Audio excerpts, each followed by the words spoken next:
communities and public health experts to promote a holistic public health awareness, cultivate partnerships to transform public health, and advocate for systems and policies that support health and well-being for all.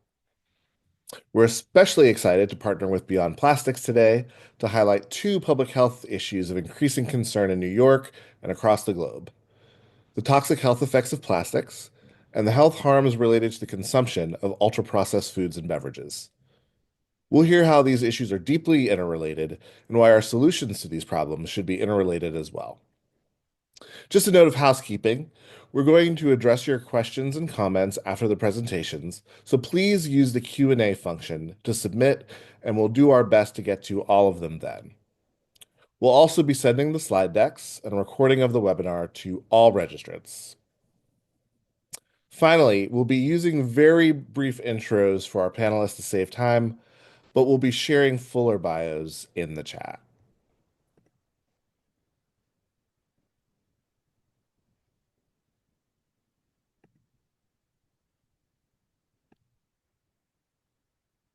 And with that, I'm going to start off with introducing Joe Yates. Joe Yates is the co-director of the Agriculture, Nutrition, and Health Academy, which is based at the London School of Hygiene and Tropical Medicine. He is the lead author of the paper, A Toxic Relationship, Ultra-Processed Foods and Plastics, which is framing our discussion today. Welcome, Joe.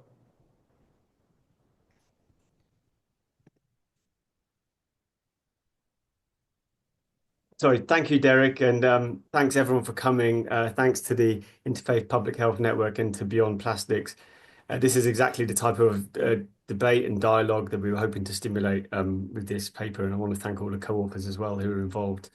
So I'm just going to say a few words about the context for this, starting with what are ultra-processed foods. So I'm sure most people in this room will be familiar with the concept that was developed through the NOVA classification system by Carlos Montero and colleagues in Latin America. And there's been evolving definitions of this, but I'm going to go with this one on the left, which is industrial formulations made from food-derived substances and cosmetic food additives with little, if any, whole foods. UPFs share many common characteristics. They're usually high in sugar, salt, and fat, have highly refined food-derived ingredients. They have a whole host of synthetic additives from colors, flavorings, emulsifiers, preservatives, sweeteners, things like that. And importantly, they are constantly available, affordable, and convenient, and they are rapidly expanding across the world. And what we wanted to point out through our work is that they also rely on petrochemicals and plastics throughout their production and supply. Unfortunately, UK, where I'm based, and the USA share the common relationship of being world leaders in UPF consumption. Almost 60% of the average adult diet in these countries are represented by ultra-processed foods, and this can be much higher in many subgroups, particularly among women, children, indigenous communities, which I think really represents and reflects the inequitable exposure of these products on populations. Rising UPF consumption is displacing healthier diets, traditional foods. So between 2001 and 2018, UPFs increased significantly in their consumption in the US, while at the same time, minimally processed foods decreased significantly. And in the context we're discussing today, I think it's good to think about what is this doing for our cultural and spiritual connections to food as well at the same time. In terms of the health impacts of UPF consumption, there is a strong and rapidly growing body of evidence linking consumption with a whole range of adverse health outcomes from all-cause mortality, cancers, mental health, respiratory, cardiovascular, gastrointestinal, metabolic ill health, things like diabetes and many non-communicable diseases. And you may have seen just this week the evidence from 8 countries took forward an analysis looking at premature deaths, and in the UK and the US, up to 14% of premature deaths may be attributable to ultra-processed food consumption. And it's important also to note that these are direct effects of ultra-processed food consumption. They don't account for the indirect effects, the life cycle impacts, for instance, fossil fuel extraction, emissions, intensive agriculture, monocropping, biodiversity loss, pollution, all these things which we try to draw attention to in our paper. And in this context, the UN's Food and Agriculture Organization last year produced a report and estimates that the hidden health costs of unhealthy diets globally are around $9 trillion. So even if you're not moved by the health argument here, then the economic argument is very, very strong for action. It's also important to note that ultra-processed foods are really primarily designed to maximize profit. They're not really designed to nourish populations. This is the market capitalization of different food sector parts of the food system subsectors. As you can see in blue, UPF manufacturers have enjoyed a huge growth and disproportionate growth since the 1960s. And alongside this growth and really underpinning it and supporting the rise of ultra-processed foods has been a huge increase in global primary plastic production. And these materials have become so integral to ultra-processed foods. And as you can see on the right-hand side, the global food packaging market is worth $500 billion and expected to grow rapidly in the next 6 years, probably likely down to the expanded growth of ultra-processed foods. A quick note here on how these consumer brands are actually driving life cycle impact. So we see examples here, a really interesting study that just came out looking at fracking in the Permian Basin in Texas. And you can see through the supply chains of ultra-processed food manufacturers that they are driving the extraction of fossil fuels and contributing to catastrophic climate breakdown that populations are now living with. And in terms of the end of life, what happens to the packaging that is used for ultra-processed foods? Well, it's not surprising, therefore, that ultra-processed food producing corporations are the leading plastic polluters globally. This is literally a brand audit report from natural environments all around the world, citizen science, looking at the brands that they find in pollution. And as you can see, they're dominated by ultra-processed foods. So I'm now going to, hand over to my colleague Jane, but to talk about the fact that we know about the nutrition drivers of ill health related to ultra-processed foods. This is becoming very, very clear. We've got a lot of evidence rapidly building up. But what about the plastics? What about plastic chemicals? How are these driving these adverse health effects? So I'm really glad to hand over to Jane Munker, who is the Managing Director and the Chief Scientific Officer at the Food Packaging Forum in Switzerland, which is a charitable foundation. So over to you, Jane. Thank you, Joe. And it's a pleasure to be here. Thank you for the invitation. So the title of our paper is A Toxic Relationship. So Joe presented the ultra-processed food side of things. The plastic side of things really needs to be viewed in the light of the chemicals, plastic chemicals. Plastics are not inert materials, which means that there are physical and chemical processes that happen leading to transformation of the material when it contacts food. And one of those processes is known as migration, which basically is a transfer of the small chemical constituents in plastics that happens into food. And this is not new news. We have more than 50 years of solid scientific empirical evidence that this is happening. The drivers of migration, and if I can have the next slide, please, Joe. Great, thanks. Are increased temperatures. So if you think about food that is being filled hot into packaging, for example, processed foods, or maybe even it's pasteurized or sterilized in the packaging itself. That will increase migration and really max it out. Long storage times, again, one of the things that UPFs are known for because they're produced in one place of the globe and shipped to other places of the globe. So these long storage times will also increase migration. Then the chemistry of the foodstuff is really important. If you have acidic foods, think of sodas, or if you have foods that have high fat content, or maybe even both, like a tomato sauce, for example, that will drive the migration of certain types of chemicals from the packaging. And then the portion size is also important in that we have proportionally more migration, higher levels in smaller portion sizes. Next slide, please. So at the Food Packaging Forum, we have dedicated the last 6, 7 years to compile an inventory of the chemicals that are known to be food contact chemicals. So these are chemicals that are either intentionally used in the manufacture of these materials, and that's not only plastics, that's for all the different types of materials, silicones, papers, coatings on metal, adhesives, glues, printing inks, and so on. But there also are a whole bunch of chemicals that are not intentionally used, that don't have a technical function, but that are still present in the finished materials and that can still migrate out. So they're relevant in terms of human exposure.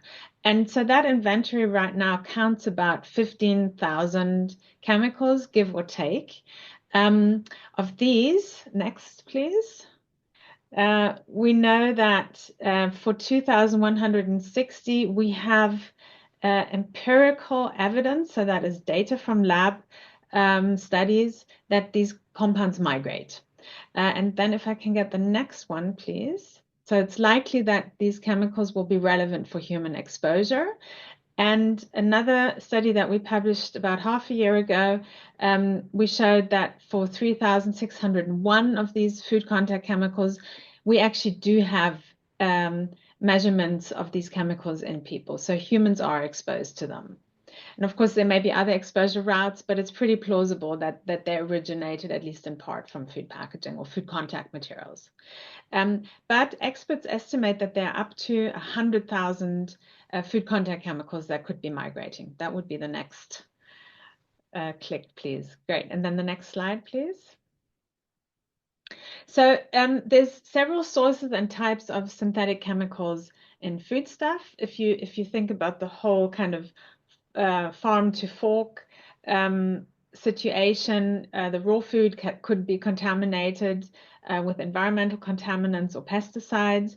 Then transportation could be a source of food contact chemicals. That's the FCC here. Sorry, I should have added that abbreviation on the slide. From storage containers, conveyor belts, and so on. We can also get biocides, disinfection products, cleaning agents. Processing is really a big one. And of course, the more you process, the more your food stuff comes into contact with processing equipment. You can always get leaching of food contact chemicals during those stages. And think about it, if it's hot food, if it's cooked, it will increase the migration. Packaging is probably the most studied stage during the farm to fork life stages for migration. But it's not the only one, because then when you come to the kitchen, or if it's a cafeteria, restaurant, and so on, food preparation also could be a source of food contact chemicals that are migrating. So the point that I want to make here is that we know quite a bit about a whole bunch of food contact chemicals that are hazardous, like DHP, for example, diethylhexyl phthalate, or bisphenol A, BPA. There's about 94 very high priority food contact chemicals that are really of known toxicity to humans. Many of those are migrating. And so it's quite possible that the adverse health effects of ultra-processed foods could, at least in part, be mediated by the presence of food contact chemicals that have leached into those foods during processing, from packaging, or during the preparation. So that is one of the hypotheses that we put forward in the paper. And I think with that, yeah, right. So the recommendations that we make in the paper, we have 4 recommendations. So we need more systems thinking. It's just not sufficient to go in to solve this problem only looking at chemicals, for example, or trying to have less ultra processing of the food stuff. We really need a holistic view, touching upon the points that Joe also made before. How do we produce food? How do we consume food? I think there's quite a lot of overconsumption of food happening right now, and also overproduction leading to food waste.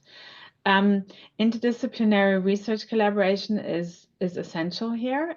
This is not something that chemists on their own can solve, or social scientists.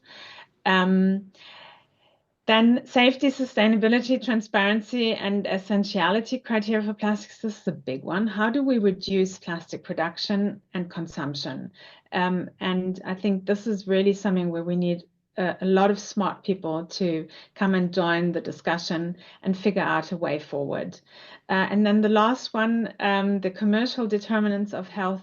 I think this is something that may sound a little bit political, but this is a research area. And we see that, for example, through marketing, people are manipulated to overconsume certain foods. And I think it would be very healthy to have a societal discussion informed by evidence from reliable research, which can guide policymakers on how to help improve nutrition in the society at large. And I think with that, I'll hand back over to you, Joe. Thanks very much, Jane. That's brilliant. Thank you. And so now I'm going to introduce Thomas Galligan, who is the principal scientist for food additives and supplements at the Center for Science and Public Interest in Washington, D.C. So over to you, Thomas. Joe, can I share my own slides? Would you like to run mine for me? It's up to your call. It's totally up to you. Okay. Oh, since yours are already up, I'll just go ahead and look off of yours. Oh, well, thank you so much, everybody, for being here, and thank you for the invitation to join. I think you've gotten a sense from Joe and Jane about the sort of scope and scale, the massive scope and scale of the problem that is the chemicals in our food system.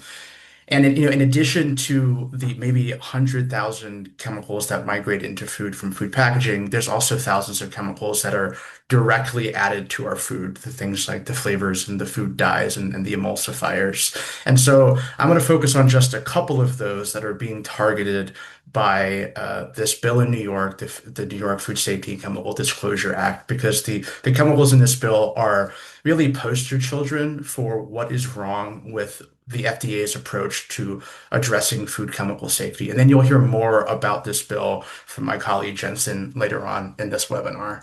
So next slide, please, Joe. So this bill has several components, three different provisions. And one of those is a provision that would ban three chemicals from all foods in the state of New York. And those chemicals are Red 3, potassium bromate, and propylparaben. And like I said, these are poster children for what is wrong with the FDA and the way it has regulated the safety of the chemicals in our food. So Red 3 is a food dye that was shown to cause cancer in animals back in 1990. And it wasn't until just earlier this year in January, following a petition from my organization and many others, that the FDA actually banned it, even though they were obligated under federal law to ban it back in 1990. And so New York will move to ban Red 3 as sort of a backstop in case the FDA ever attempts to roll that back. So it ensures that New Yorkers will be protected from Red 3 no matter what. Potassium bromate was found to be a genotoxic carcinogen by the World Health Organization back in the 1990s as well. Again, FDA obligated to ban it back when that conclusion was reached, and they have not done so.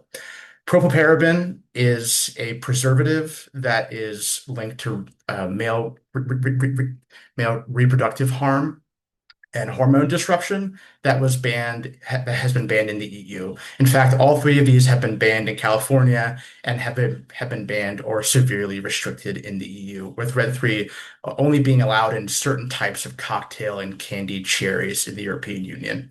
And I think the important thing to note from that is that all three of them, therefore, have affordable and safe alternatives that are already being used in Europe. So the food industry already knows how to make foods safely, effectively, without these three chemicals. So they are not necessary.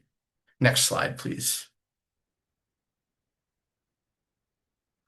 So the next provision of this bill is that it will ban the rest of those food dyes from school food specifically in New York. So that includes Red 3, but also the rest of the numbered dyes, Red 40, Blue 1, Blue 2, Green 3, Yellow 5, and Yellow 6. And there's an exemption for foods that are served or sold after school or at off-campus activities. California, Arizona, Utah, West Virginia, and Virginia have also already banned each of these dyes from use in school foods. Next slide, please. And the reason for that is because these dyes can cause or exacerbate neurobehavioral problems in some children. And that's a direct conclusion, a verbatim quote from the California Office of Environmental Health Hazard Assessment, which they reached after conducting a comprehensive, rigorous, systematic review of the evidence published back in 2021. That systematic review evaluated 27 human clinical trials, and I want to just highlight that for a second. It's very rare to have even one human trial for a food additive, so we have 27, which on balance, in combination with animal studies and in vitro studies, allowed OEHA to reach this very strong causal conclusion, saying that these food dyes do in fact cause neurobehavioral problems in some children. So what that means is that some children, when they eat these food dyes, experience effects like hyperactivity, inattentiveness, and restlessness. Next slide, please. And those types of effects, although short term, which is to say that after a child stops eating red 40 or yellow 5, for example, they often will very quickly stop experiencing those effects. So, it's a matter of hours or days for these effects to wear off. But when a child is exposed to these dyes on a daily basis or multiple times a day, and they're experiencing these symptoms on an ongoing basis because of those dyes, it can have a long-term effect on their social and academic success. And that is what OEHA said, that, for a child who's affected and their family, their teachers, the school system, these short-term increases in inattentiveness and restlessness and anxiety can result in reduced social and academic success. And so there's no reason for schools to be serving foods to children, chemicals to children that then directly impair academic success. Importantly, OEHA also pointed out that the evidence that FDA used to approve these dyes in the first place are long outdated. The studies were not designed or able to detect the types of neurobehavioral problems that we now have seen in the human trials. And I want to just conclude by pointing out again that the FDA is really failing here, and that these dyes are poster children for what is a broken system. And despite what you may have heard last week, there was an announcement made by the FDA and the U.S. Department of Health and Human Services that food dyes are going to be phased out. They are not, the FDA and the HHS are not banning food dyes. They are asking companies to voluntarily stop using these dyes. And companies have already made and broken those types of promises in the past. So there's no guarantee that these food dyes are in fact going to be phased out by the food industry, despite what you might be hearing from federal leadership. So states like New York need to act. And more importantly, we need broader reform. And with that, I will conclude my presentation. Thank you, Joe.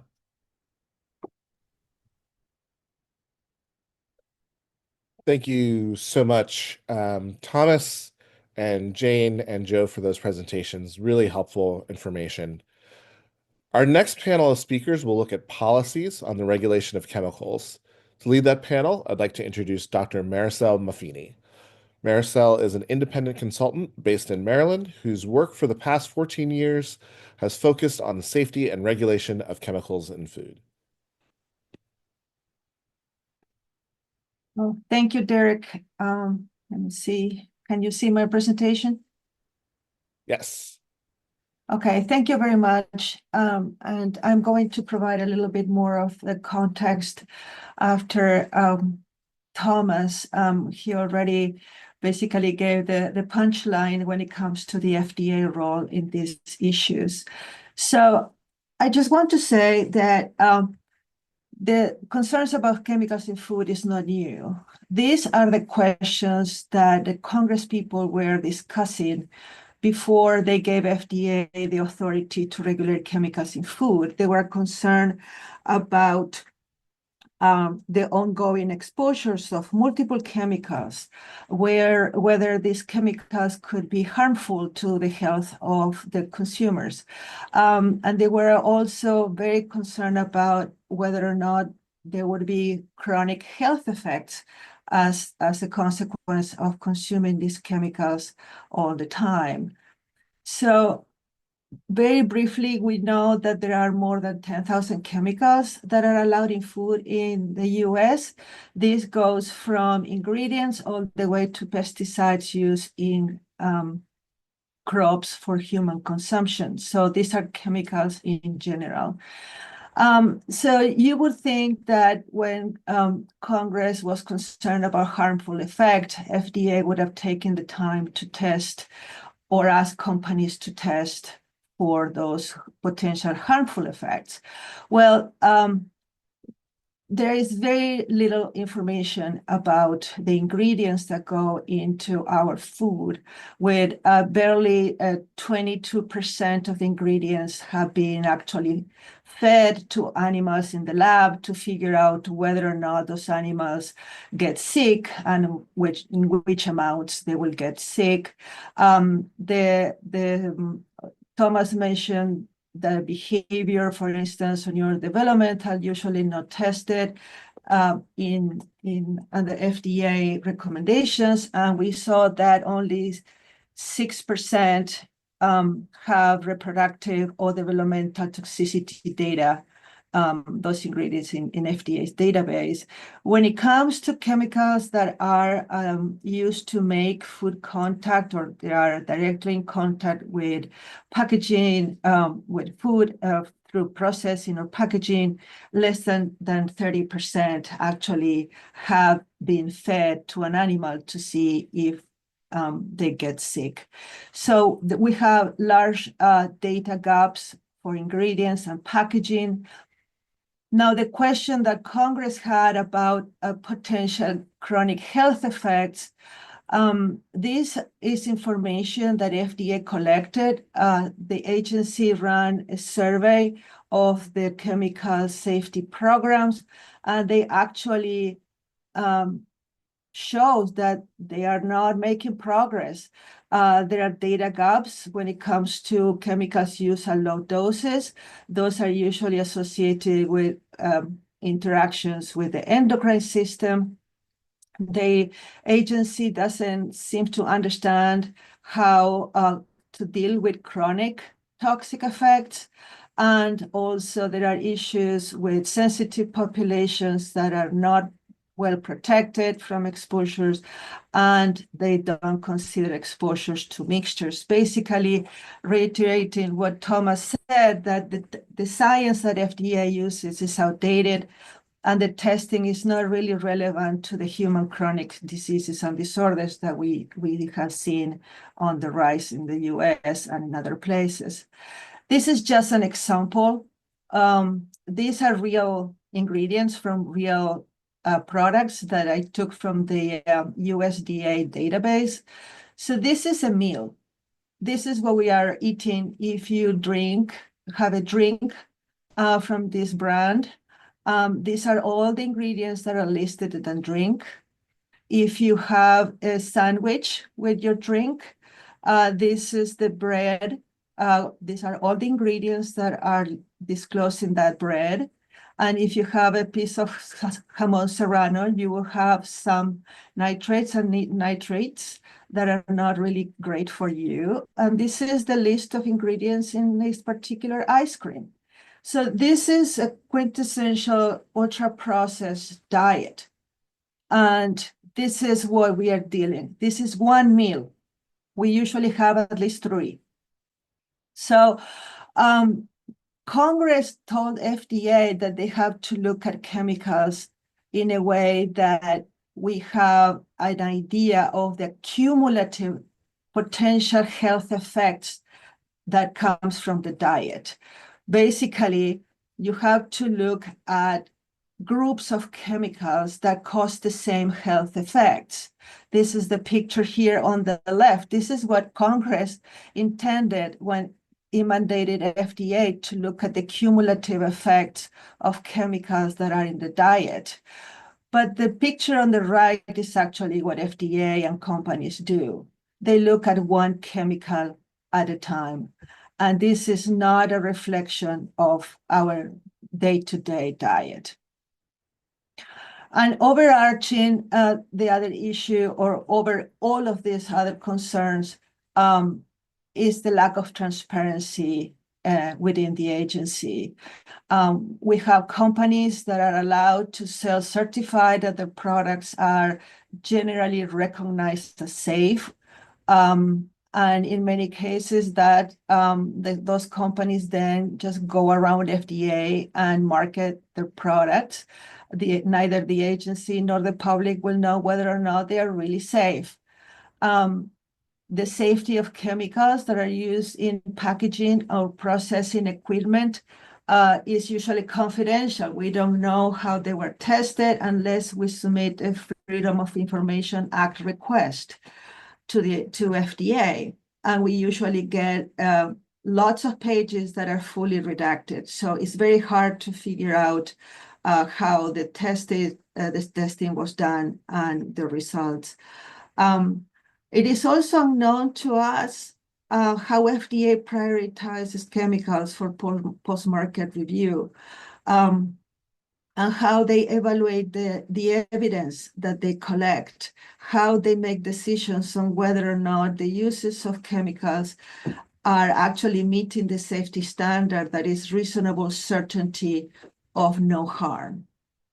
So I want to leave you with this survey. There is a food industry group called IFIC, International Food Ingredients Council, and they've been running these surveys for many, many years. This is the last one from 2024, and this is what Americans overall are concerned about: chemicals in food.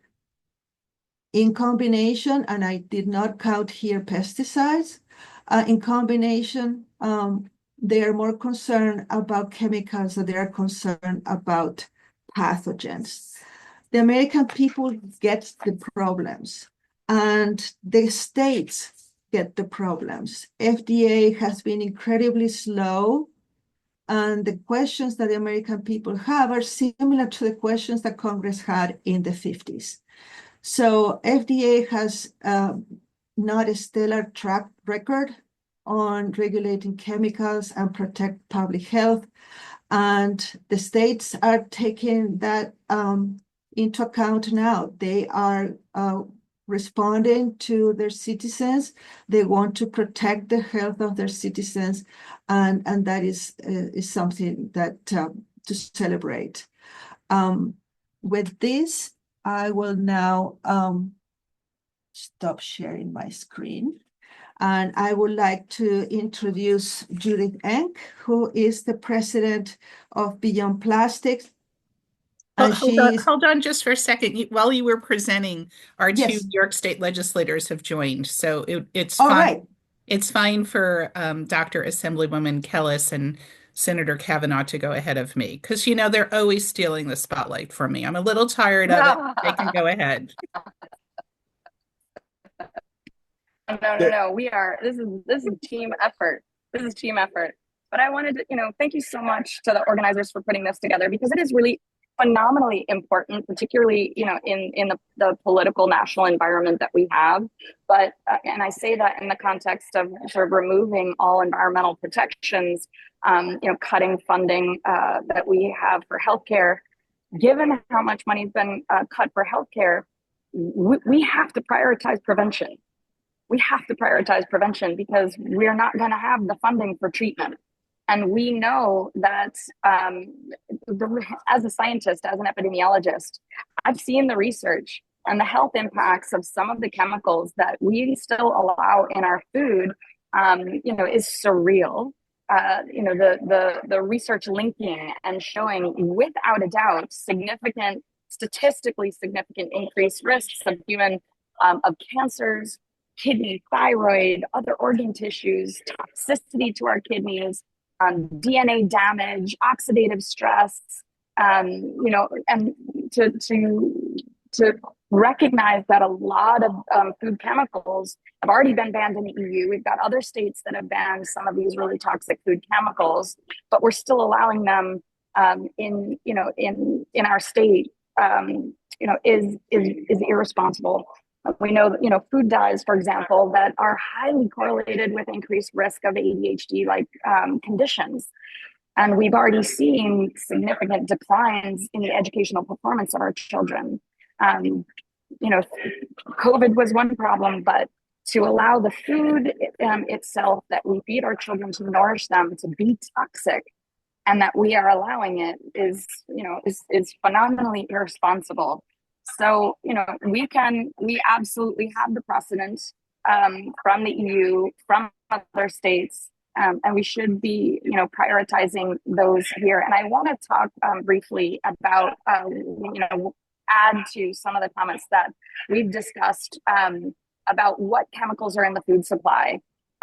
If you look at the history of at the federal level, the generally recognized as safe, it was never intended to be a loophole that's used for all chemicals. It was only ever intended to be for things like baking soda or vinegar, and all other chemicals were intended to go through a pre-market analysis, a comprehensive pre-market analysis. But if you look at the history, we've had very few chemicals that have actually gone through that pre-market review that's more comprehensive and it's more transparent. They have all used this loophole of generally recognized as safe to say, we've done the analysis, we feel comfortable with it, so you should just let it through. And then of course, in 2016, that whole system was made voluntary so that they don't even have to say. So what was said earlier, that there are about 10,000 chemicals that are in it's estimated that there are about 10,000 chemicals that are in our food supply. I would note that it is an estimate because we actually literally don't know.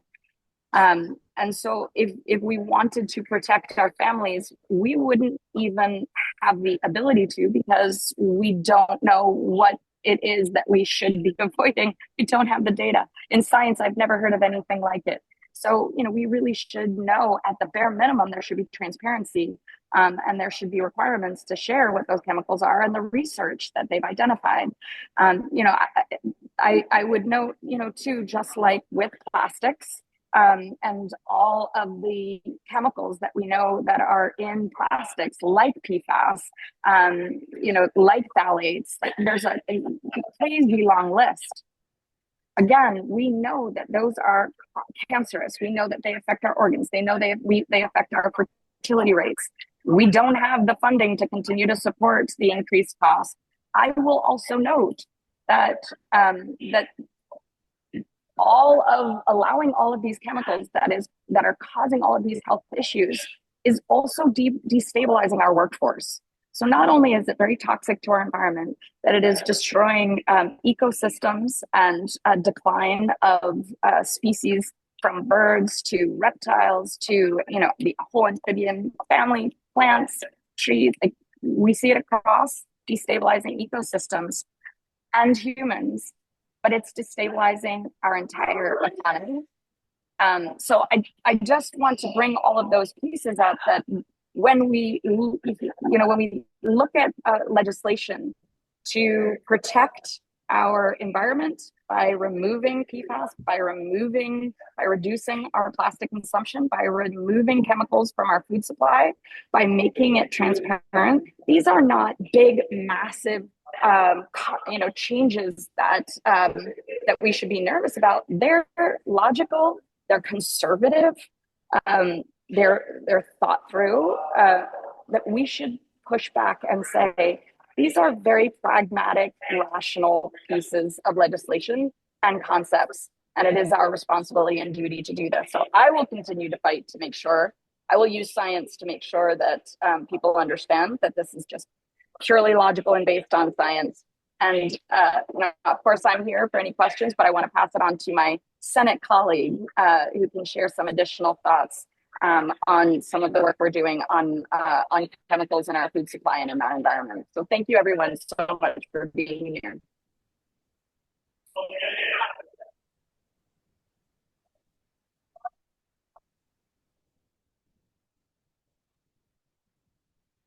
Hi there. Am I up? Yes. So I am not a doctor or an assembly member. I am State Senator Brian Kavanaugh, a legislator, the sponsor of the the bill on food toxins that we're talking about here. I also will say I'm going to focus on that today, but I also think it's terrific that you're all focusing on the packaging issue as well. It's great to see Judith here, and thank you for yielding your time to us for a few minutes, Judith. We appreciate it. I know everybody's busy. We are currently in session, so I'm just going to be brief. But just to say, you're going to, and I want to acknowledge the Interfaith Council and Beyond Plastics and CSPI and our other partners who've been working on this now for quite some time. We have a huge opportunity here in New York. We know that these food dyes and chemicals like propylparabens are very likely causing harm. We know that they are imposing risks that are not risks that we should be exposing our children and anyone in New York to. And we have the power and the ability to ban those from our food system. We also, the bill that we're talking about today, bans a much wider range of chemicals of color additives from school foods because we know that children are particularly susceptible. And the third plank of this bill, I think, is perhaps the most significant, both because of its breadth and because of the precedent it'll set at the national level.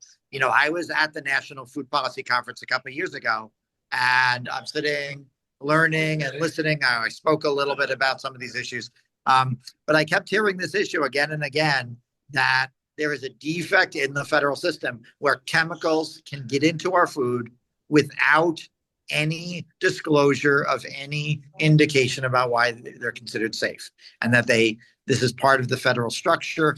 And to be candid, like many people, it was hard to believe that was actually the current state of the law.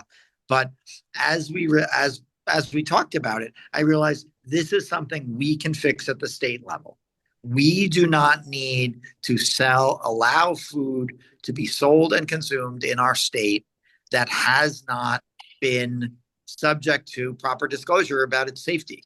And so we have this bill that would disclose food that is being sold pursuant to what is effectively a secret determination that it is generally recognized as safe. That bill has now been emulated. A few other states have picked up the concept. But if we do that in New York State, but I was thinking about you, and so I hope I said. Hey, Anna, go on mute. I'm just going to go on. Okay, there we go. If we do that in our state, we will be protecting New Yorkers.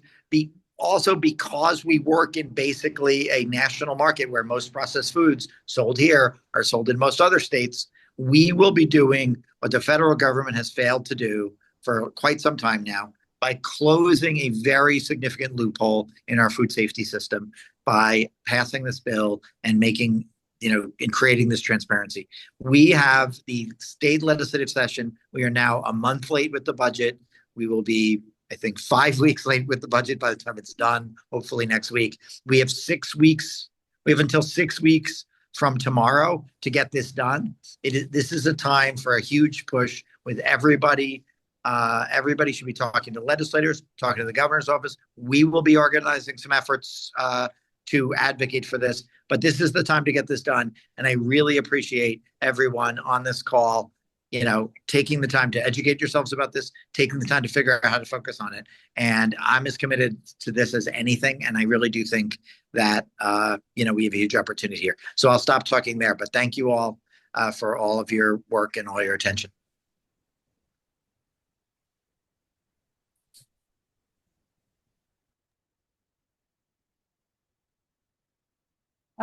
Thank you, Senator. Thank you, Assembly Doctor. And now, Judy, are you ready?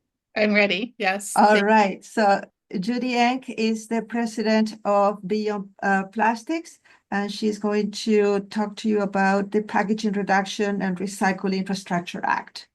Take it away. Thank you so much. And thanks to the Interfaith Public Health Network. This is such a fascinating conversation. And you all took the initiative to bring Beyond Plastics in and Center for the Science of the Public Interest. And my mind is expanded, and I'm really still focused on Dr. Maffini's slide on co-exposure to chemicals is the norm and all of the ingredients in one meal. That is a brilliant way to present this issue and something that we try to do on the plastics issue, recognizing that there are so many elements to the plastics issue. And because I like you, I will not lecture for an hour and a half. But let me just say it's an environmental justice issue. It's a climate change issue. It's a recycling failure. And it's very much a health issue. There's been a lot of focus on microplastics with peer-reviewed papers identifying microplastics and nanoplastics in different parts of the body. But this is also very much a chemical issue. So in New York, you were treated to two of our great state legislators, Assemblymember Dr. Anna Kellis and Senator Brian Kavanaugh. New York can really lead the way because we are so big. So if we can make a change at the state level, it affects the national market. New Yorkers generate a staggering 17 million tons of solid waste every year, and only 19% of that is recycled. And that really was pushing interest in something called extended producer responsibility, or EPR, which is renamed in New York to be a new bill called the New York Packaging Reduction and Recycling Infrastructure Act, a mouthful. So I want to briefly talk about Assembly Bill 1749, New York State Senate Bill 1464. It will go a long way to addressing both of these issues of packaging used for ultra-processed food and then also packaging reduction. This bill covers all single-use packaging. It also covers transportation packaging. It passed in the state Senate last year and is now being actively considered in both houses of the New York State Legislature. If you are a New Yorker, go to the Beyond Plastics website to get more details. Please contact your state legislators and come to Albany next Wednesday. You'll get to meet Reverend Catherine Bielke and me and others working on this bill, a big statewide lobby day and rally on Wednesday, May 11th. So what the bill does is require all companies to reduce all of their single-use packaging materials by 30% over 12 years. And it's incremental. One thing I learned during my tenure at the EPA and in the New York Governor's Office is not to do long-term aspirational goals, 50% reduction by 2060 or something, because you want to do it in steps in case you need to course correct. So this bill gives companies a lot of time to comply. The focus is on reduction, not recycling, because plastic recycling has been an abysmal failure, clocking in at only 5 to 6%.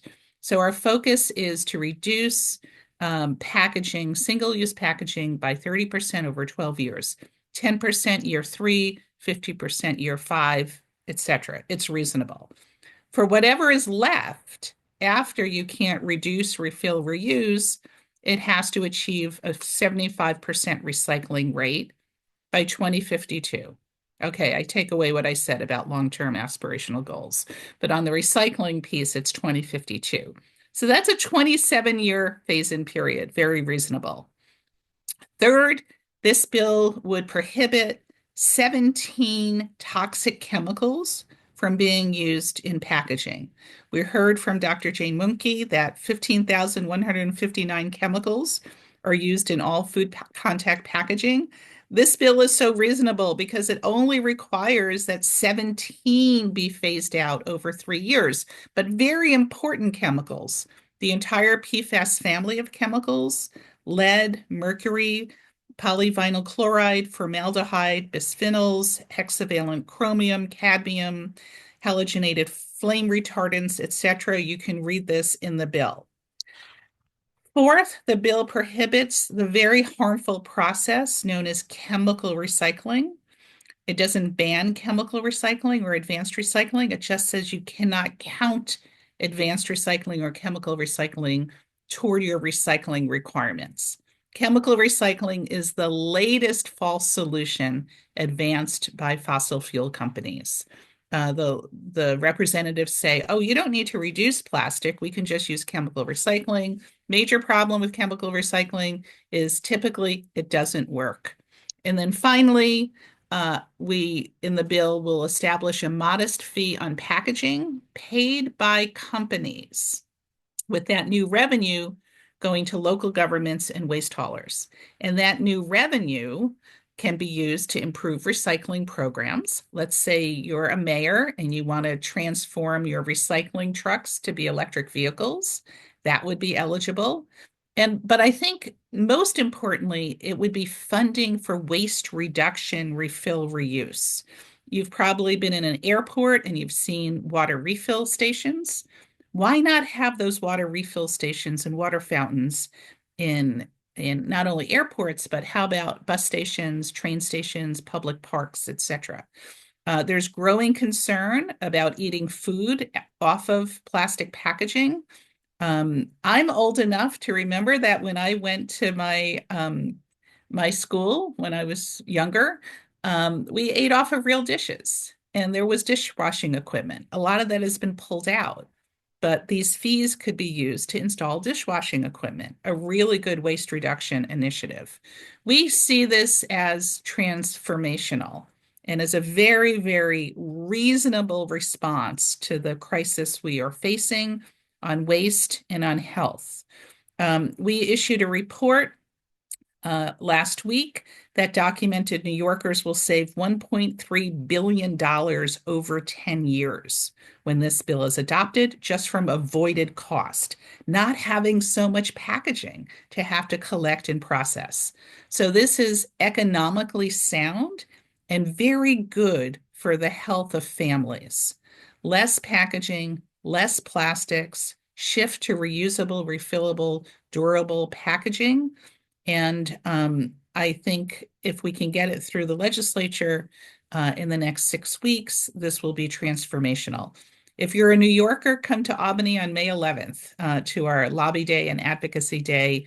Lots of information at beyondplastics.org. And I want to thank my colleagues, Andrew Craigie and Reverend Catherine Bielke, for their work on this webinar. It's May 7th, just to clarify. Oh, sorry, May 7th. How could I get that wrong? Thank you so much. And that's a great segue for another important effort in the legislation, in the legislative of New York. Jensen Joes is going to be presenting about the Food Safety and Chemical Disclosure Act. Jensen is from the Center for Science in the Public Interest, and Thomas already gave us a little bit of a teaser of what Jensen is going to say now in more depth. Take it away. All right, thank you. So much has already been said. I am going to share my screen as we speak. Can everybody see my can everyone see my presentation? Yep, Yes. that's good. All right, thanks.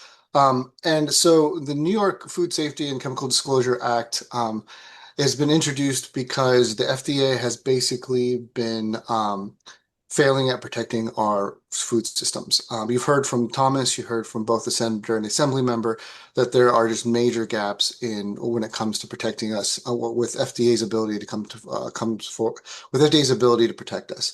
Some examples of that of chemicals that we know about would be Red 3, where FDA waited 35 years to finally ban Red 3 after it knew it caused cancer.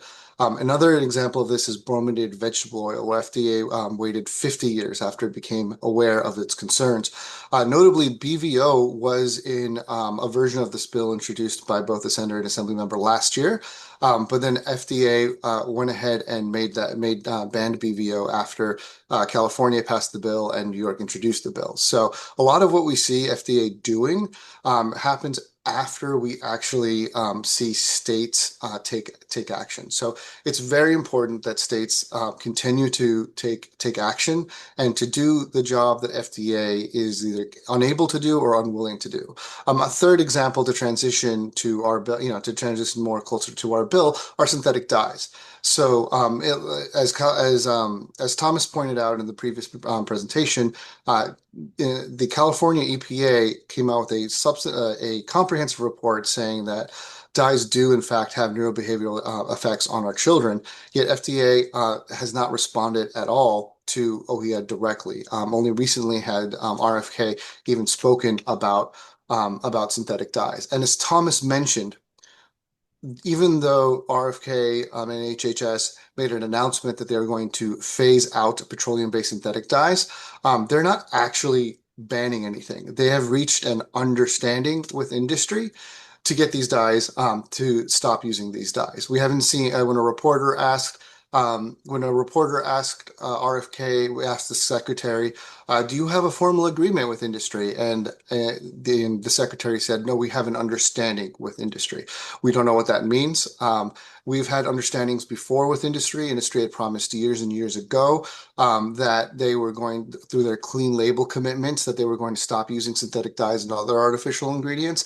And then they quietly decided not to actually phase any of those stuff out. So we've seen promises by industry, understandings with industry, and industry kind of like when no one's looking, just go right back to using the same ingredients that people don't want them to use in the first place. So we need actual, state action for anything to actually happen. And Thomas, just jumping around a little bit on my slide, Thomas did mention that other states have, excuse the typo, other states have actually banned or restricted synthetic dyes. And New York is falling behind because New York has yet to do that. This bill would be a way to catch up, at least on the synthetic dyes part, a way to catch up to those other states that are not waiting for FDA to do to actually do anything. And most notably, these states, California, are red and they're blue states. So we're seeing on both sides of the aisle, state legislators saying, you know what? We are not waiting for FDA to do its job because we don't know if it will. And so they took steps to move forward to make things safer.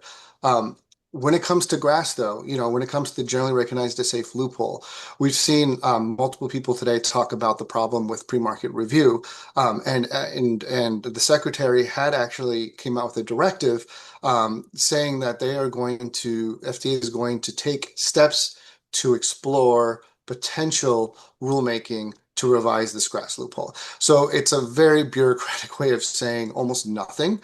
And just like with dyes, if we don't do anything on a state level, we're just not going to see anything on a federal level. And then in addition, we can't wait on FDA to do anything because there is chaos just at the FDA. There have been layoffs and rehiring and rumors of reorganization. And this is probably one of the reasons why that, in the case for dyes, that we haven't seen actual action, because when we heard that FDA was going to phase out dyes, we were excited. We were saying, oh, like FDA is actually going to do something. And then when that briefing happened, we were extremely disappointed. And one of the reasons why, things probably weren't happening was because there's chaos with staffing. So the big point I want to make here is that New York is falling behind, but that doesn't have to be the case. New York is usually the leader on many of these consumer issues, and New York can still be the leader by passing this very important law. To focus on the grass part of the bill, since Thomas did talk about a lot of the chemical bans part of the bill, essentially what this bill is trying to do is trying to close the secret grass loophole. As Maricel mentioned, companies can create a new food chemical and then they can self-certify, they can self-determine that it's generally recognized as safe. Often industry will pay its own experts, and they'll pay their own experts, their own employees sometimes to say that it's safe. So industry is the one that's in charge of safety, not FDA, and FDA can't regulate what it doesn't know. Put simply, Mike Taylor, the former FDA Deputy Commissioner for Food, said, we simply do not have the information to vouch for the safety of many of these chemicals. And Jim Jones, the former Deputy Commissioner as of that left earlier this year, he basically said we do not know the universe of compounds that are going to market. So we're in a really bad situation here. So what this bill would do is essentially require that companies provide evidence that they use, say what experts they use to actually justify why their chemicals are actually safe, and then New York will actually publish that evidence and that rationale on a database that would be available to FDA, that'll be available to public health officials, and also researchers and people like CSPI, who actually goes in and looks at that data. And we try on our website under chemical cuisine to try to rate and inform consumers what chemicals are safe, what foods you should be avoiding, and what foods maybe are your children should be avoiding. With that, I know I'm already over time, and Thomas has already addressed some of these other chemical specific bans. So I will conclude my presentation and hand it back to Marisol. And I think I'm going to pass it back to Derek. Yes, thank you so much. Thank you, Marisol, Jensen, and Judith for those presentations. Um, we're going to shift now to our faith panel. I want to very quickly introduce Brother Jacek Orzowski, who is the Associate Director of the Laudato Si Center for Integral Ecology at Siena College and a member of the Order of Friars Minor, founded by St. Francis of Assisi. The Reverend Catherine Bielke, who is Development Manager at Beyond Plastics and an ordained minister in the Presbyterian Church USA, and Hussein Yadaberry, who is the Executive Director of the Muslim Community Network in New York. Brother Jacek, we'll begin with you. Great. Well, it's great to be here with you all. Well, let me begin by making reference to a Franciscan tradition, and if I can have the first slide. The Franciscan tradition is about following in the footsteps of Jesus Christ, whom we believe came to bring life in abundance. This calls Christians to work towards creating a thriving, healthy life for all people and for the entire Earth's community of life.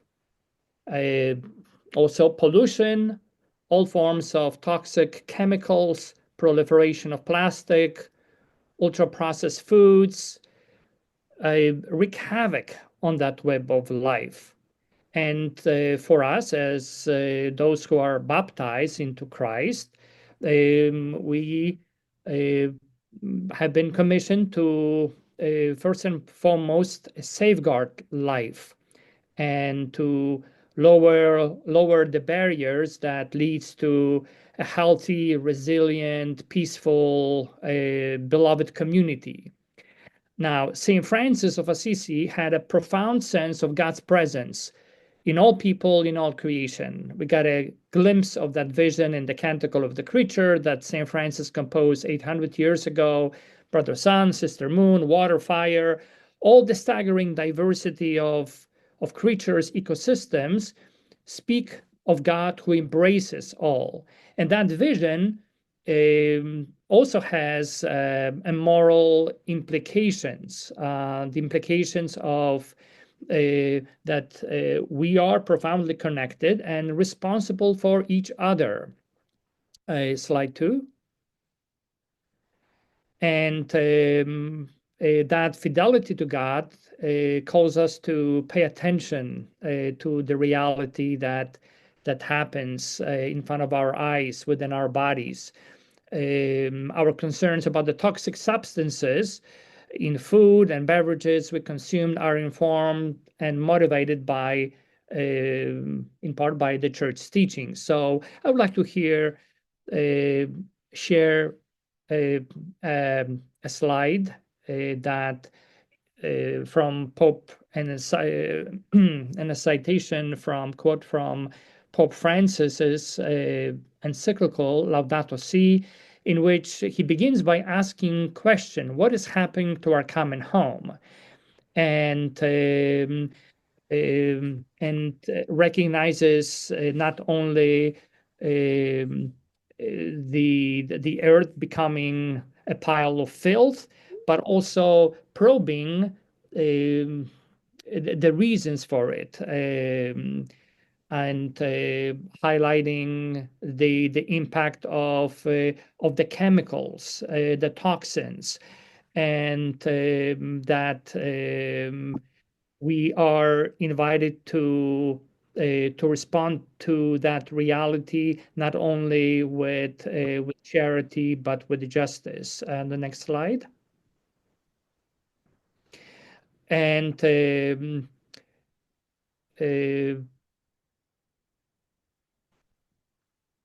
by paying attention to proliferation of plastic, ultra processed foods, their toxic relationships, harmful impacts on human and non-human life, we are wrestling not only with the questions of what's happening to our common home, but it's also a way for us to reenact, to act upon the parable of the Good Samaritan.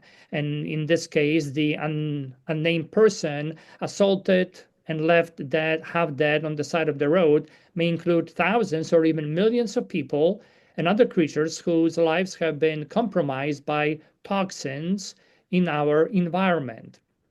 Now, our recent interfaith advocacy efforts at New York State House in support of the New York Packaging Reduction and Recycling Infrastructure Act is a way of living that parable of the Good Samaritan. Now, as it was mentioned earlier, one of the provisions of that bill called for eliminating 16 of the most toxic chemicals and substances out of plastic packaging. Next one. Next slide. And speaking about the church's teaching relevant to the issue that we are discussing today, I would like to reference the important document that came out of the U.S. Conference of Catholic Bishops in 2008, in which protecting human life and caring for God's creation was linked to the church's concerns for protecting life, established strong links between the church's pro-life stand and detrimental impact of human-made environmental toxins in plastic and other materials. And there have been joint advocacy efforts between involving members of the Catholic Church and evangelical community on addressing. So our efforts that were described today earlier, in a way, it's kind of an extension and further development of that concerns. Next slide, please. And let me conclude by yet another reference to Pope Francis's encyclical Laudato Si, in which he urged us to deal with both social and environmental aspects of the crises that we face, the concerns about the public impact, the health impacts of the toxins, to deal with social and environmental impacts, and also comprehensive solution. And in that process, we are never to forget those who have no voice in the public moral debate, especially the poor, the broader Earth's community, and the future generations. Thank you.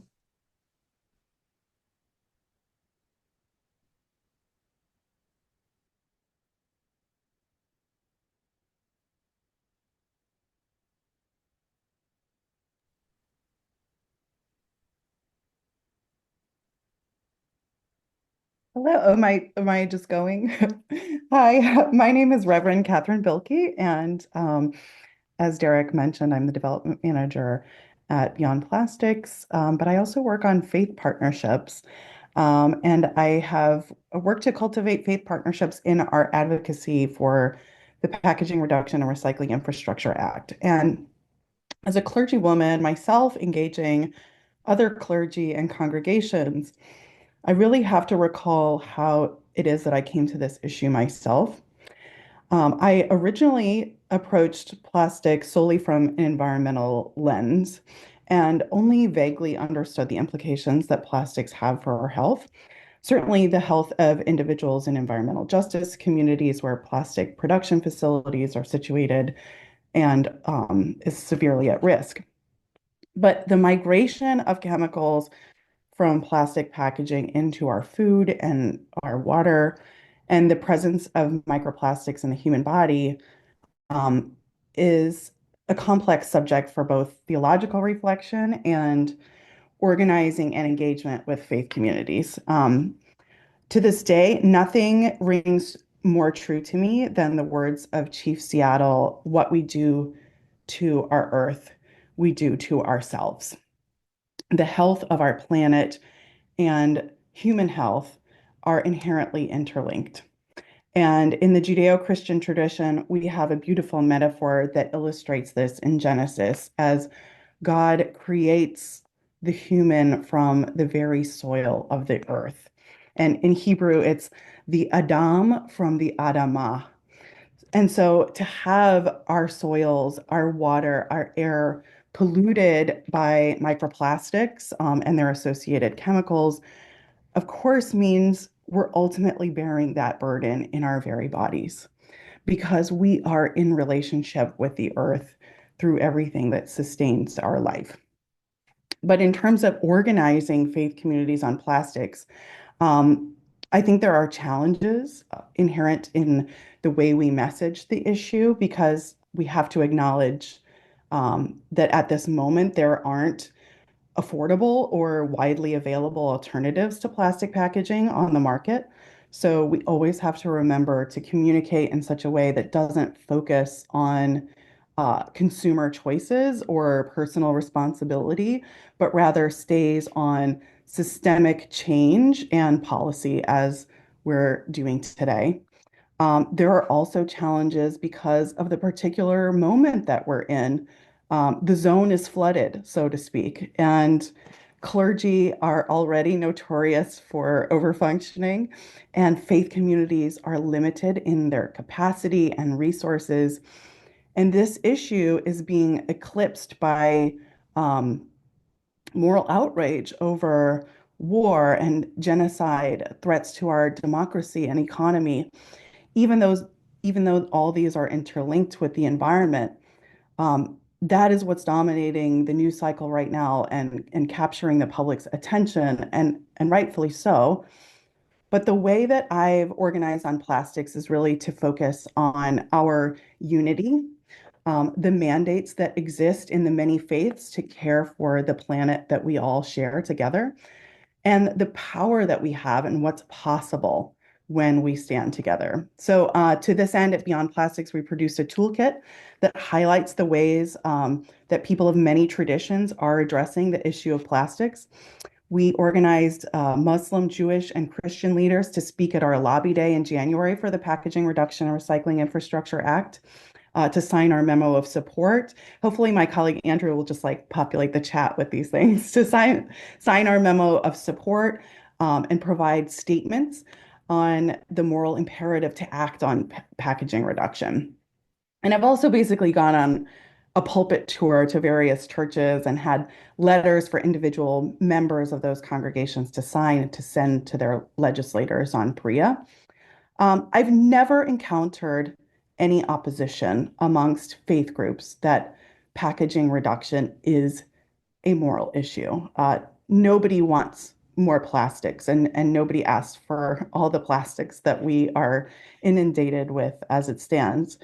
I think organizing on this issue is really about educating folks on the many intersections. As Judith said, plastic is a public health issue, as we're discussing today, but it's also an environmental justice issue. It is a climate change issue. And from there, it's about keeping it front of mind in this particular moment that we're in. So we have to find ways to continually keep engaged with faith communities. And with that, I will pass it to our next speaker.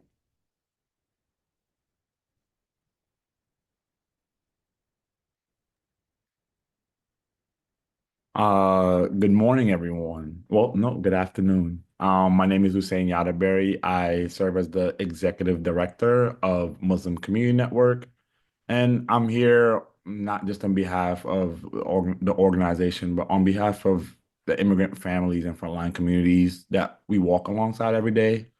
As a Muslim, I believe, as many faith positions teach, that we are stewards of this earth, Khalifas, as is known in Arabic. We're entrusted with the earth's care, and I think that's resonated with the past two speakers. So do not cause harm or reciprocate harm. So that principle of preventing harm and promoting collective well-being, that guides our stance on public health, on environmental justice, and dignity for all. Earlier this year, we joined faith and community leaders to demand a ban on toxic food additives like red dye number 3. And today we extend that to plastics because whether it's chemicals in our food or plastics in our air, the policy choices are still the same. Any substance that harms our bodies or pollutes our neighborhoods is something that we have to advocate against. So that's why we support the Beyond Plastics movement.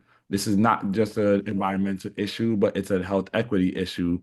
And it and for a lot of immigrant families, we found that a major challenge is that immigrant families and communities assume that America has the highest safety standards. Many people are coming to the land of the free and they're assuming that there are a lot of standards and regulations in place. So it's heartbreaking to watch families realize that they must still fight for clean air, healthy food, and transparency amongst all of these things. Another challenge is language access and policy complexity. So these issues are full of technical jargon, and many frontline families are juggling multiple jobs and responsibilities. So we've learned that simpler messaging makes a powerful impact. People connect with stories and shared values more than just statistics. So you don't have to be a policy expert to be a powerful advocate for communities.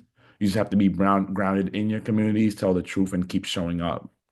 So for me, like that big thing that I want to leave us all off with is advice for faith communities, and that can go for all communities. It's a four-part call to action. It's like first starting where you are. I think if you're a pastor, you're a mom, you're a community leader, talk about the issues at community events, in sermons, in Friday khutbahs, in Bible study groups. Frame it in faith terms or whatever term resonates most with your community, but just make sure it's understood that health is sacred, pollution is injustice, and stewardship is worship. Second, build coalitions. I mean, we've seen how powerful interconnected interfaith work can be. Muslim, Jews, Christians, Sikhs may worship differently, but we all want clean air for our kids, safe food in our communities, and dignity in the neighborhoods that we all call home. So making sure it's all aligned with fundamental values that are important to community members, and oftentimes always rooted in safety. Not safety, not just meaning public safety, but safety in all things that you consume, safety in all things that is around you. Third, joint campaigns are already underway. You're going to get information as to how to sign on to support chemical additives ban. You can write a legislature about the plastics bill. You can attend our May 7th Albany Day rally, things like that. These coalitions and campaigns already exist. Just join them. It doesn't have to be a perfect or polished way, but just start by advocating. And lastly, stay rooted in hope. Like sometimes you can look at all the problems and it can look like, oh, it's overwhelming and it's daunting, but these problems are big, but the change is happening. So what starts as one small conversation in a mosque or church can ripple outward into policy shifts, into community health improvements, into justice. Our voices matter. Our faith calls on us to act. Our time is now. I think we just have to stick with it. But at the end of the day, we're all on this call in order to make a difference, to get more education around it. So we're not going to wait for the federal government to catch up on any of these things. We're going to start creating change in New York State, and we're going to start to see diffusion across other states. We've seen California take lead on some of these issues like chemical bans. It starts with us, and we just have to continue moving forward in that way, and eventually the rest of the country will catch up.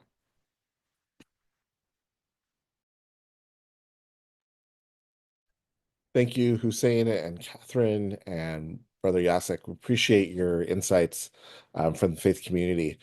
Um, we are running a little short on time, so we're going to shift over to our Q&A section. We'll only probably get to a handful of questions, but I wanted to begin by directing a question to Thomas, because I think this is maybe the question that might be on the top of many of our minds.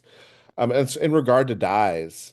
Why are we not using the alternatives that are being used in Europe, and what can we do to start promoting those? Yeah, so that's a great question. And the answer is, I think blame goes primarily to the FDA, certainly for failing to act when they have the evidence, they know these dyes are harmful, and they're choosing not to act. But the industry, the food industry also bears a lot of the blame because they are actively choosing to sell a less safe product here in the US. And so the industry really has clearly shown they're only going to act if they are forced to do so. They were forced to do so in Europe because there's a warning label that's required for foods that contain certain food dyes in the EU. They are not forced to act here, which is why we are really skeptical that this agreement that HHS and FDA seem to have, purport to have with industry is going to do anything. So that's why we need New York and other states to actually act because the FDA is not doing so. Yeah, thank you so much, Thomas. I want to go to Joe. Joe, you gave us a lot of great information that I think is so often missing from the public conversation. What can we do to get more of this information out into the public? Thanks. Great question. Well, I mean, the good news is that the public are really very aware. I mean, I can say about ultra-processed foods in general, it's never been more. I don't think the public awareness around it has never been greater. Largely thanks, I think, to obviously the coining of the phrase and how accessible this is as a concept. Um, and I think echoing what Hussein said, using simple language, plain language, not confusing people, and really also echoing what else we've heard about not vilifying consumers. It's scary stuff. I mean, I have to say, as a researcher working on this, it can be pretty deep and pretty scary. So I think it's our duty to engage the public in a way which is hopeful, and which also doesn't put the pressure on them to solve this problem alone. We have elected officials for this very reason. But yeah, the work that groups like Beyond Plastic and even, this type of webinar is critical for that, I think. Yeah, thank you so much. And faith communities can be absolutely essential in packaging this message in a hopeful way. Um, I think I'm going to go to Jane if I can for the last, I guess what I will assume is our last question. What are substitutes for plastics that could be used for food packaging or other products? I think one of the things that we're thinking about is in the reduction is what could we be using instead of plastic? So has there been much thought to what might we use in place of plastic for our packaging on food? Thanks, Derek. That's a wonderful question. I think we need to challenge ourselves a bit in our thinking here. I don't think the answer will be replace plastic with another material XYZ. In order to really have healthy food and deal with the waste problem, and importantly, deal with the chemicals that are leaching from different packaging materials, we will need to reconsider how do we produce and consume foods. It's not going to be a simple answer. So one thing that I have started doing with my family is cooking ourselves, making a lot more food ourselves. So we buy fresh foods which are usually unpackaged or ideally they're packaged in materials that can be recycled, like glass or stainless steel, for example, or reusable even, those kind of materials. It's definitely more time consuming, it's less convenient, but I feel much more in touch with the food that I'm actually eating. I have a relationship with the food if I go to the farmer's market or I get it from the community supported agriculture project that my family belongs to. So it's a little bit even a lifestyle change. It's not only just changing your packaging material. I live with my with my gadgets here, my stainless steel thermos flask, and carry my own cutlery around and so on.